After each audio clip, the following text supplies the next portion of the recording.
They told me I couldn't dig a pond for my daughter. Said it violated community harmony or some crap like that. But what they didn't know was they'd just stepped on the last nerve of a widowed father who had nothing left to lose. My name's Clay Morrison.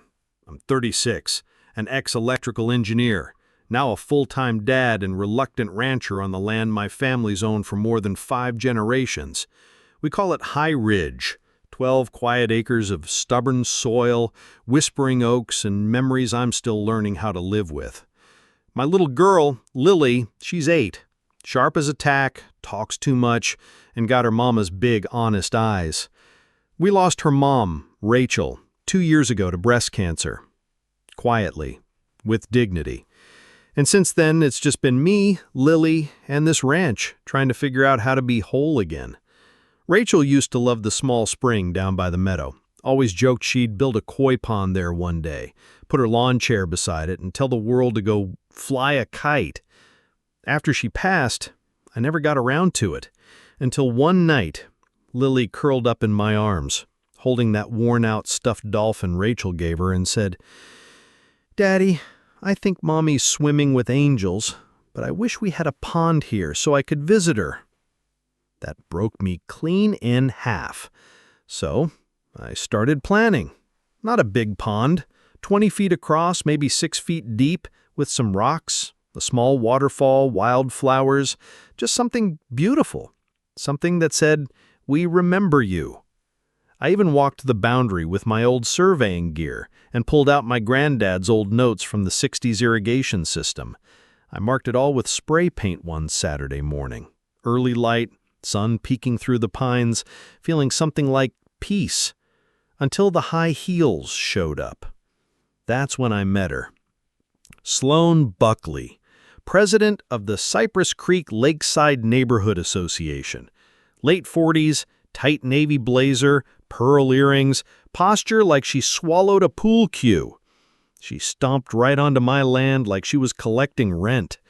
I was still holding the can of paint when she barked, "Excuse me, what exactly do you think you're doing?" I told her gently that I was digging a pond for my daughter. She looked me up and down like I was dog crap on her Louboutin.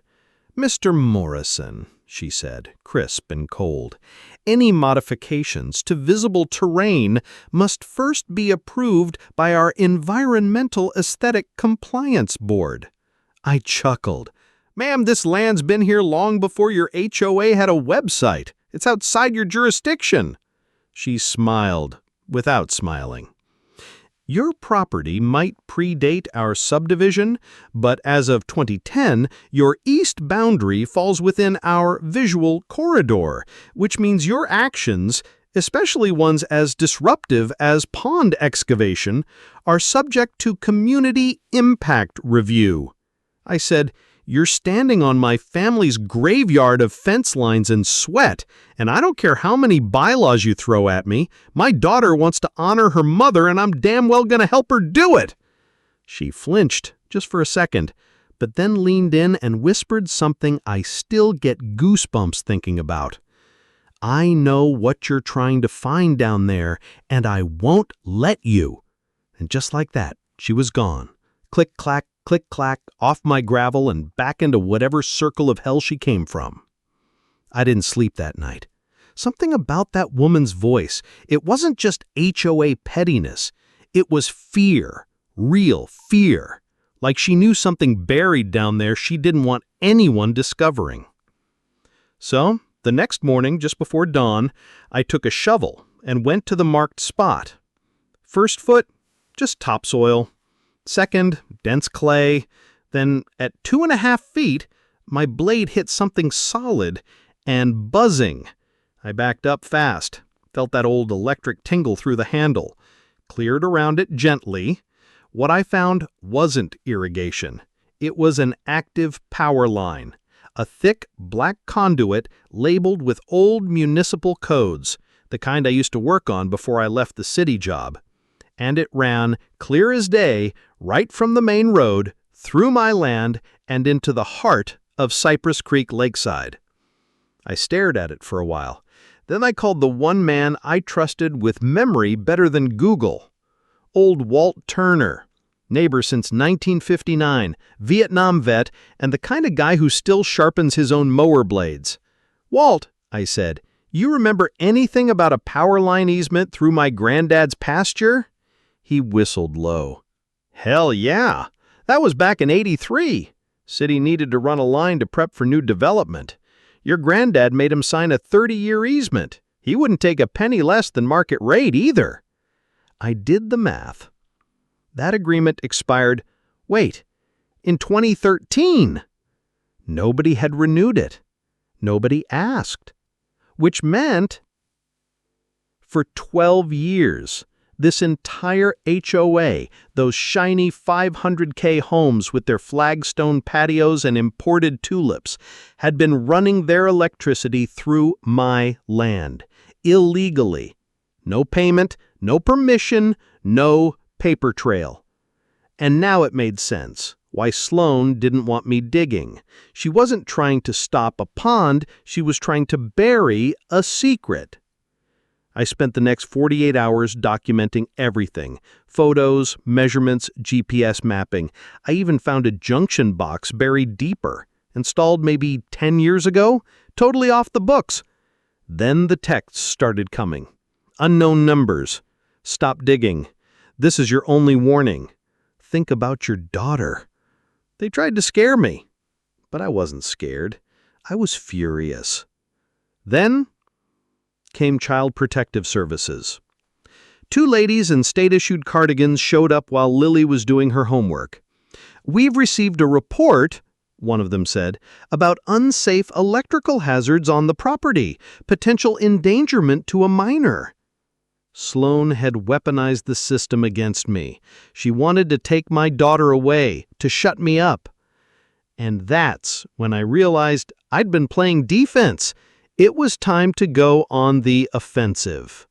I called the power company, gave them the easement number, the expired date, the coordinates. They confirmed it all. "If it's expired and you're the landowner, Mr. Morrison, you can request disconnection, legally." So I did. Monday, 4 p.m. Lily held my phone steady, live streaming the moment. She was nervous, but proud. I stood by the breaker, held up the expired easement to the camera, and said, "For 12 years, these people have stolen power from my family's land. That ends now." And I flipped the switch. The thunk echoed through the ground like justice itself. Across the ridge, lights went out like dominoes. The soft hum of suburbia died in a heartbeat. No AC, no microwave hum, just silence. Then came the sirens and Sloan's black SUV. She screeched into my driveway, jumped out screaming like the Queen of Screwed. "You can't do this! Turn it back on! There are children! Seniors! You're endangering people!" I kept the camera rolling. I asked nicely, "You tried to take my daughter away. You lied, you forged, you stole. So no, I won't be turning anything back on today." And right on cue, Sheriff Holt pulled up, with the news van behind him. I handed over the documents, the easement expiration, the forged signatures, the county seal. Reporters swarmed. Sloan's perfect mask cracked in front of the camera. I watched her try to spin the story, but people weren't buying it, not with the whole blackout behind her. By sundown, we had 60,000 viewers watching our live stream. And Lily? She curled up beside me on the porch, watching koi fish swim in their temporary tank, whispering, "Mommy would have loved this." That night, the prosecutor's office called. They'd seen the stream. They wanted the evidence. Said what Sloan's done could qualify for federal utility fraud. But the moment that stuck with me, the one that'll stay forever, was the next morning. Sloan came back, alone, no lawyer, no crew. Just her. She was holding a letter, hands shaking. She said, "I'm resigning. From the HOA, from the whole mess. I'm sorry, Mr. Morrison, I went too far." She sat on our porch. Lily brought her a glass of lemonade. Sloan looked at her, and broke. Just broke.